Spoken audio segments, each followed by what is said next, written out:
প্রথমত হচ্ছে যে আজকে আমরা নবম দিনের মতো আজকে আমার এই 5 নম্বর ওয়ার্ডের আজকে নির্বাচন প্রচারণা কার্যক্রম শুরু করতে যাচ্ছি আমি।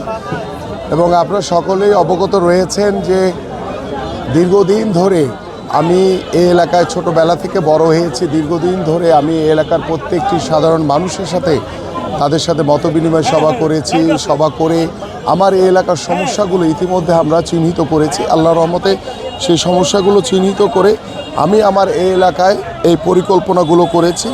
আল্লাহ যদি আমাকে কবুল করে ইনশাআল্লাহ আগামী ত্রয়োদশ জাতীয় সংসদ নির্বাচনে আমি নির্বাচিত হতে পারলে, আমরা যদি সরকার গঠন করতে পারি, তাহলে ইনশাআল্লাহ আমি এই পরিকল্পনাগুলো অবশ্যই বাস্তবায়ন করব। পাশাপাশি আমাদের এই নির্বাচনকে সামনে রেখে আমরা আমাদের প্রত্যেকটি এলাকাতে যখন যাচ্ছি সেই এলাকাগুলোতে আমাদের নেতাকর্মীদের পাশাপাশি সাধারণ মানুষের স্বতঃস্ফূর্ত অংশগ্রহণ হচ্ছে। স্বতঃস্ফূর্ত অংশগ্রহণের মাধ্যমে সাধারণ যারা এলাকার মুরব্বী রয়েছেন, নারীরা রয়েছেন, ছোট ছোট বাচ্চারা রয়েছে, সকলেই আমার সাথে এই গণসংযোগে অংশগ্রহণ করছে। এটি আমার জন্য অত্যন্ত বড় একটি পাওয়া এবং আমি মনে করি এটি মানুষের যে ভালোবাসা আমি পাচ্ছি, সেই ভালোবাসার মাধ্যমে ইনশাআল্লাহ আগামী 12 তারিখ ত্রয়োদশ জাতীয় সংসদ নির্বাচনে ইনশাআল্লাহ জনগণের স্বতঃস্ফূর্ত অংশগ্রহণের মাধ্যমে জনগণের রায় নিয়ে ইনশাআল্লাহ নির্বাচিত হব আল্লাহর রহমত। এবং আজকে আমাদের 12 তারিখ ভোটারদেরকে অবশ্যই আমি প্রত্যেকটি ঘরে ঘরে যাচ্ছি, প্রত্যেকটি নারীদের সাথে আমি কথা বলছি। আমাদের যারা ঘরের মা রয়েছেন, বোন রয়েছেন, আমাদের আপারা রয়েছেন, সকলের সাথে কথা বলে শুধু একটি কথা বলছি যে আপনারা ভোট কেন্দ্রে আসবেন। আপনাদের দলের যেই দলকে আপনার ভালো লাগে, যে প্রার্থীকে আপনাদের ভালো লাগে, যে মার্কাকে আপনাদের ভালো লাগে, সেই মার্কাতে আপনারা ভোট দিয়ে অবশ্যই আপনাদের নাগরিক অধিকারটি প্রদান করবেন। স্মুথলি আসতে পারে, যেহেতু সেই দিন কোনো যানবাহন থাকবে না এক্সেপ্ট আমাদের রিক্সা ছাড়া, তো সেই রিক্সাগুলো যাতে পর্যাপ্ত ভারে আমাদের প্রত্যেকটি ঘরে ঘরে যারা বয়োবৃদ্ধ নারী রয়েছে, বয়োবৃদ্ধ বাবা মারা রয়েছে, প্রত্যেককেই যাতে সুন্দরভাবে তারা ভোট কেন্দ্রে নিয়ে আসতে পারে এবং ভোট দেওয়ার পরে যাতে আবার সুন্দরভাবে পৌঁছে দিতে পারে, সেই বিষয়গুলো নিয়ে ইতিমধ্যে আমি আমার প্রায় 137টি কেন্দ্র, 63টি প্রতিষ্ঠান রয়েছে, সেই প্রতিষ্ঠানেরগুলোর যাদেরকে দায়িত্ব দেওয়া হয়েছে প্রত্যেকেই তারা দায়িত্বগুলো পালন করলে ইনশাআল্লাহ আমরা আশা করি যে আমাদের প্রত্যেকটি ভোট কেন্দ্রেই ভোটারদের স্বতঃস্ফূর্ত অংশগ্রহণ আমরা ইনশাআল্লাহ নিশ্চিত করতে পারবো।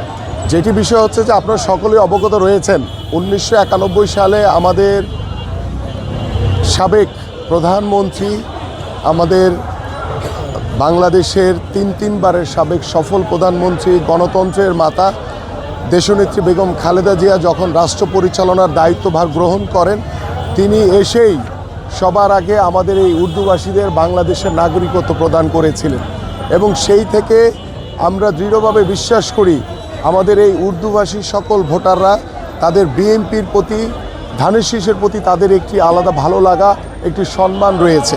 এবং আমি ইতিমধ্যে আমার সেই সকল উর্দুভাষীদের প্রত্যেকটি ঘরে ঘরে আমি গিয়েছি, তাদের সাথে কথা বলেছি এবং তাদের নির্বাচনের আগে তাদের যে এলাকাগুলোতে যে টুকটাক যে সমস্যাগুলো ছিল, সেই সমস্যাগুলো আমি আমার সামর্থ্য অনুযায়ী তাদের সমাধান করার চেষ্টা করেছি।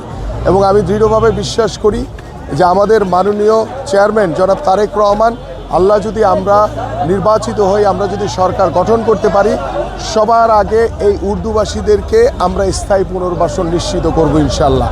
এবং তাদের কাছে এবং সবার আগে এই স্থায়ী পুনর্বাসনের বিষয়টি আমি আমার পরিকল্পনার ভিতরে রেখে নির্বাচনের প্রচারণায় তারা অংশগ্রহণ করছে। আজকেও তারা আমার সাথে এখানে উপস্থিত রয়েছে। সকল কমিউনিটির তাদের বিভিন্ন সংগঠন রয়েছে, সেই সংগঠনের প্রত্যেকটি যারা নেতা রয়েছেন বা দায়িত্বশীল যারা রয়েছেন প্রত্যেকে আমার সাথে অংশগ্রহণ করেছে। এবং আশা করি যে উর্দুভাষীদের স্বতঃস্ফূর্ত অংশগ্রহণের মাধ্যমে প্রত্যেকটি ভোট ধানের শীষে পড়বে বলে আমরা দৃঢ়ভাবে বিশ্বাস করি। আর এখন পর্যন্ত আমার এই এলাকায় পরিস্থিতি ভালো। আমরা অত্যন্ত সহনশীল, ধৈর্যশীলতার পরিচয় দিয়ে আমরা আমাদের প্রত্যেকটি প্রচারণার কার্যক্রম করছি। এবং আমি বিশ্বাস করি যে আল্লাহর রহমতে এই এলাকার স্বতঃস্ফূর্ত অংশগ্রহণের মাধ্যমে আমরা এই এলাকার ঢাকা 16 আসনের সর্বোচ্চ ভোট কালেক্ট করার চেষ্টা করব ইনশাআল্লাহ, যাতে প্রত্যেকটি সাধারণ মানুষ যাতে ভোট প্রদান করতে পারে নিরাপদভাবে, সুন্দরভাবে, যাতে তারা ভোট দিয়ে তারা যাতে আবার বাসায় যেতে পারে। এবং আমরা সতর্ক রয়েছি, আমাদের আইন শৃঙ্খলা বাহিনীও সতর্ক থাকবে ইনশাআল্লাহ।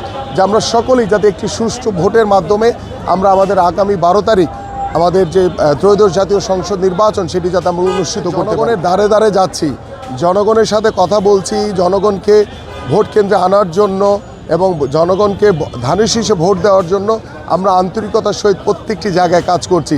ঠিক সেই সময় জামাত একটি দল, তারা ঘরে ঘরে গিয়ে বিকাশের নাম্বার নিচ্ছে এবং বিকাশে তারা টাকা দিয়ে তারা ভোট কেনার চেষ্টা করছে। তারা এনআইডি নাম্বার নিচ্ছে, সে এনআইডি কার্ড দিয়ে তারা ভোট জালিয়াতি করার চেষ্টা করছে। কারণ আপনারা সকলেই জানেন এনআইডি নাম্বারের সাথে আগামী নির্বাচনের কোনো সম্পর্ক নেই। ভোট প্রদানের জন্য এনআইডি নাম্বার প্রয়োজন হয় না। তাহলে তারা কেন, কোন উদ্দেশ্যে তারা এই এনআইডি নাম্বার দিয়ে তারা জাল ভোট দিবে?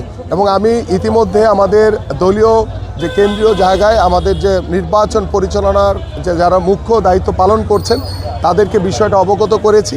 তারা আনুষ্ঠানিকভাবে এবং তাদের কাছে তথ্যপত্র দেওয়া হয়েছে, তারা আনুষ্ঠানিকভাবে আমাদের রিটার্নিং কর্মকর্তা এবং নির্বাচন কমিশনে বিষয়গুলো অবগত করা হবে।